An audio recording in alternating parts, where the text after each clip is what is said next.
Thank you for inviting us. Period Pal was formed in 2017, and it was following on from a random conversation that myself and Linda had, where I'd said that our food banks didn't provide sanitary products readily. I'd done some social media work with A Bag for Katie, which was about getting bags out to girls who needed sanitary products. And I went to one of my local food banks and asked the question, have you got sanitary products? And the men that were there sort of went, ooh, we never asked for those. And I said, well, are you not asked because they're not here? Because they're not on your list? Because the food banks, they're given a list of what, and you can tick things that you need and don't need, like toiletries. But they didn't include sanitary products. So I said, well, I'm going to bring some down, and I want them put on show. Do something like that. And there's this stigma that it's a woman's problem, and we really don't want to know about it. But we started to provide our local food banks, and then Linda did a fundraiser on Facebook.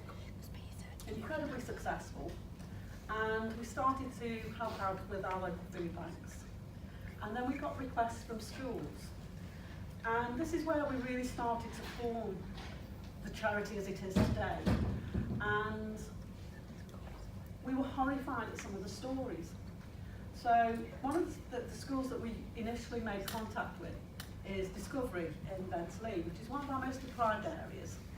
And the caretaking staff had told the teaching staff that they knew there was a problem because they were getting more blood-stained chairs. Oh, wow. So we've got girls going to school and bleeding through their clothes. These weren't one-offs. These were becoming more and more regular. We know from the stats that 1 in 10 women will lose some time from work because of a period. Now that may be because she's unwell and can't physically go to work. But we also know that period poverty means that they can't access sanitary products. 1 in 4 girls will miss some schooling because they can't access sanitary products.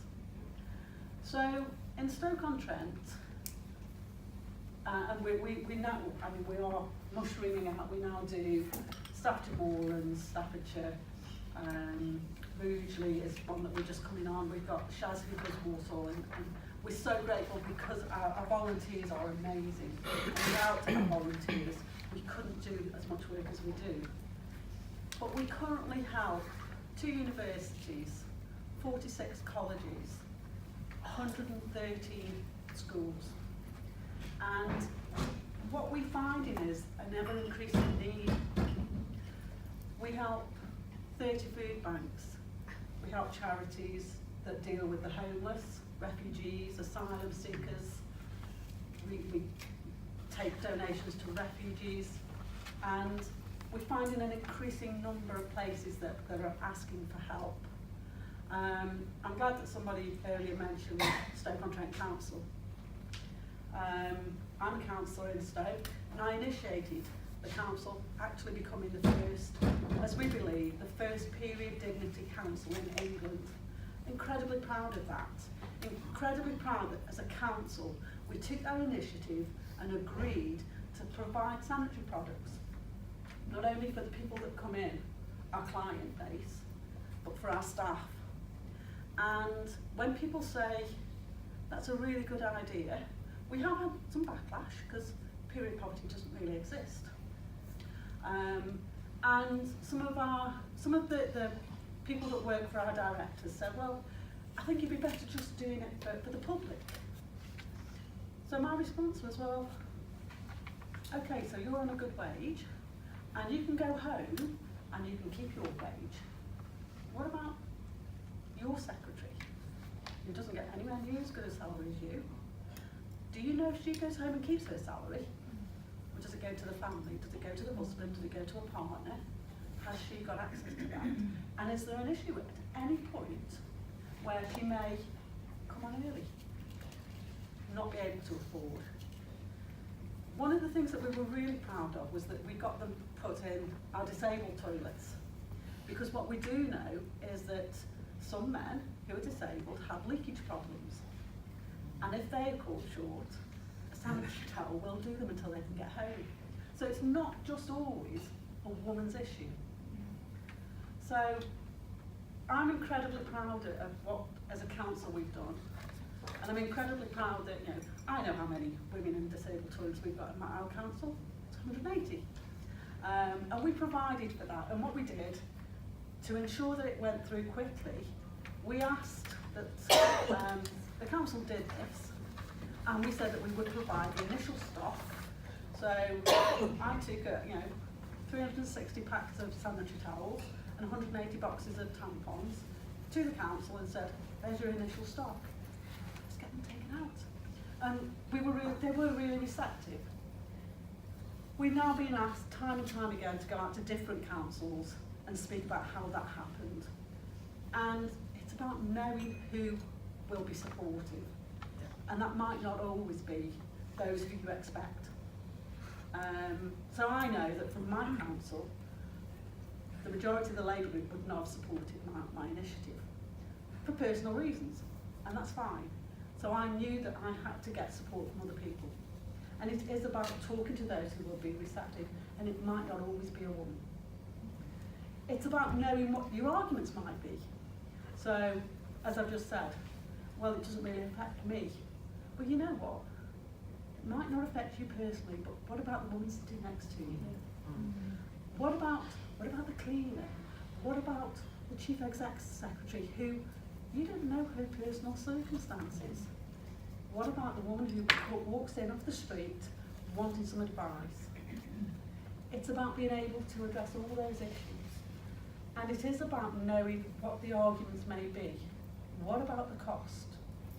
Okay, so I'm waiting for a phone call because I'm about to do an interview about hospitals have now said that they will provide. Absolutely fantastic news. So from July, hospitals will provide sanitary products for inpatients. So there's a bit of an issue there. Why only for inpatients? Why not for visitors? Why not for staff? But what they're saying is that's going to cost the NHS £120,000 a year. That's a lot of hospitals. £120,000 is nothing. But the arguments, and I absolutely applaud the doctors who pushed this, but their argument was hospitals provide razors and shaving cream for men. Now I'm sorry to the men in here, but you have a choice whether you're going to shave or not. I don't have a choice whether I'm going to have a period. Wish I had, because wouldn't have one this month. But we don't have a choice. And so there's the inequality of period poverty is tremendous, and it's ingrained. And men really don't want to talk about it very often.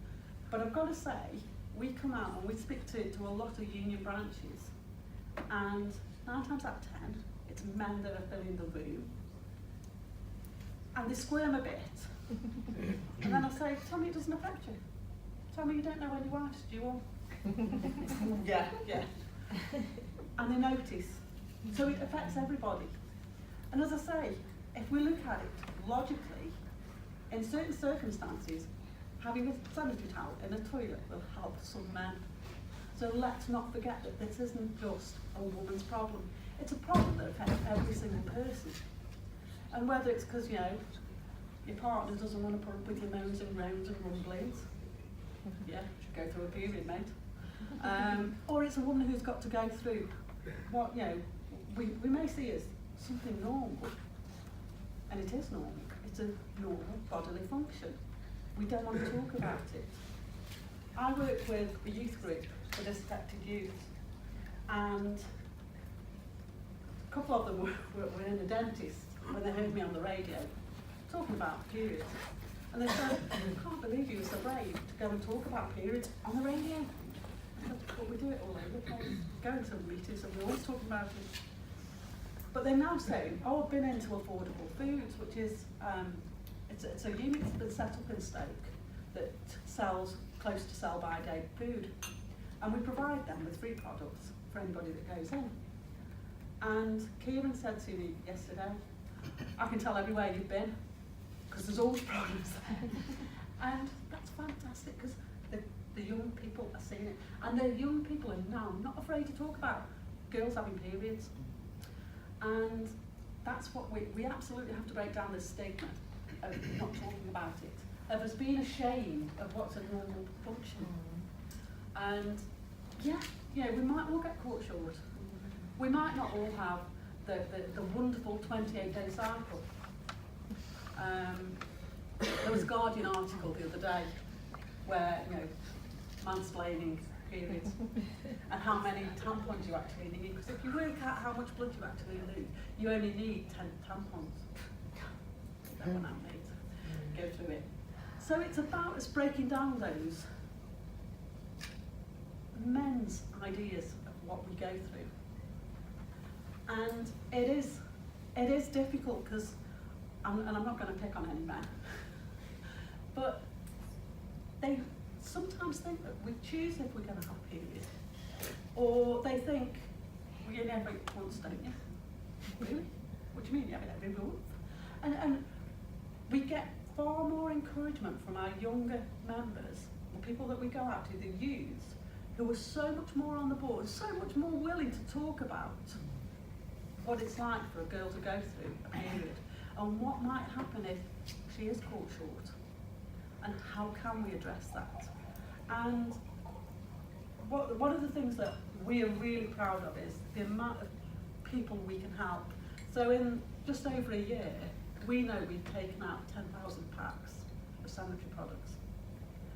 Now, we're a very small charity. There's 5 trustees and there's 5 patrons.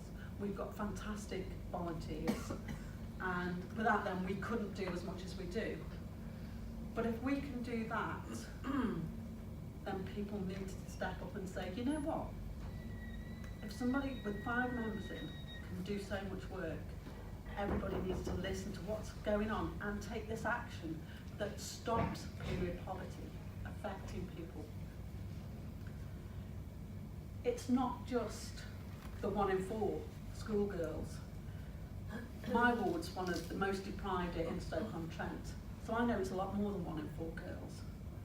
And we know that there are pockets where none of those girls might be affected. But just because they live in a more wealthy area doesn't mean that they're not affected. Because we don't know the circumstances behind somebody's door. So what we always say, we started doing dignity boxes. And a dignity box means that if you can afford to put a pack in, please do. If you need to take a pack, take it. And it's about giving dignity and taking dignity and being able to live with the dignity of having a period where you're not afraid to go through the door, not afraid to engage, not afraid to go to school.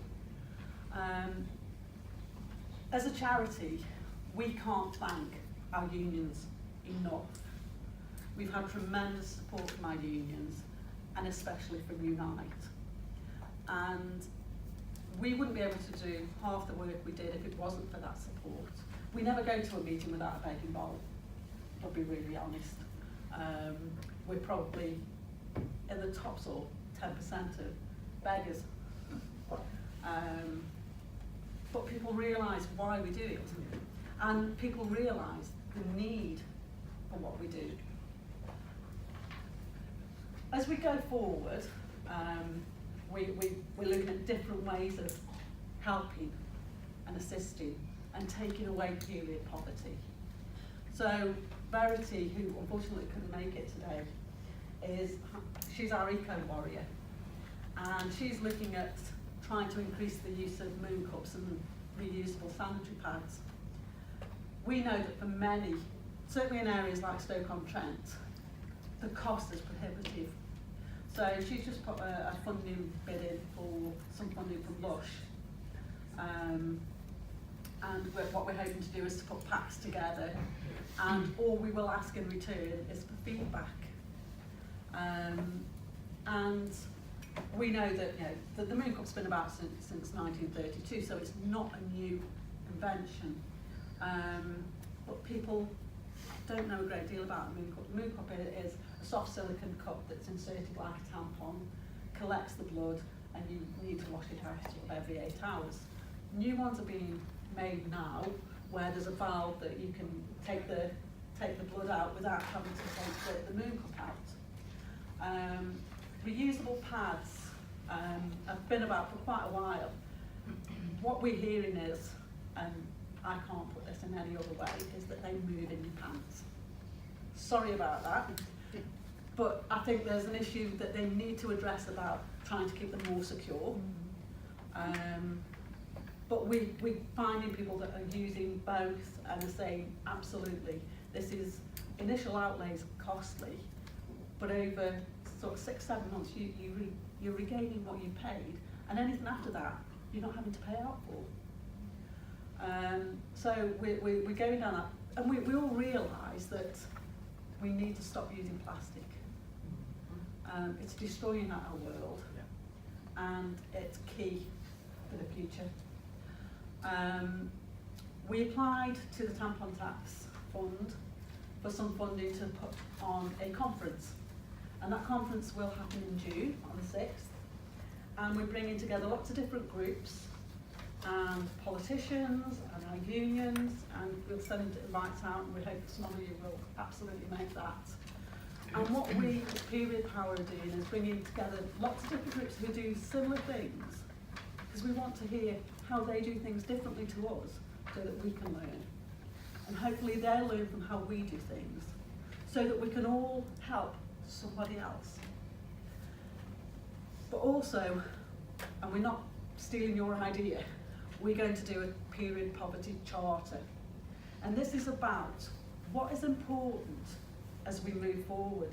And this is about us getting our schoolgirls involved in a production, and there will be a very short play in how it affects them. And Sue Moffat, who's one of our other trustees, is the director at Newvit Borderlines. And we've worked together a number of times on really difficult, hard to sort of explain issues like forced marriage and honour killings. So those areas where people tend to shy away from, Sue's one of those directors who says, right, let's do it. And we'll work through things and we'll get things done.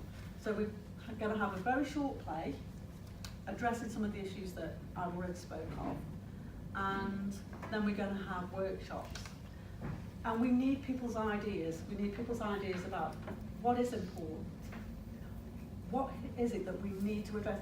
The 5% on tax on sanitary products, is it necessary? Because okay, let's be honest, if we leave Brexit, if Brexit happens and we leave, then the 5% should be finished straight away, because that's an EU directive. But it's still not going to take away period poverty. So we need to know what it is that we've got to do to stop it. And it's really important because it affects so many people's lives. Looking further ahead than the conference, what would we like as a charity? We'd like to be redundant, because we'd like there to be no period poverty. Don't think that's going to happen in the short term. In the medium term, who knows? Maybe a general election will help, only if we get the right result. We attended Labour Women's Conference and we spoke to Fabitha Kamalu, her name is. There's an MP from Zimbabwe. What an inspiration. And she told us about all the issues that they had with period poverty in South Africa. But she was horrified that a country as wealthy as Britain is seen exactly the same.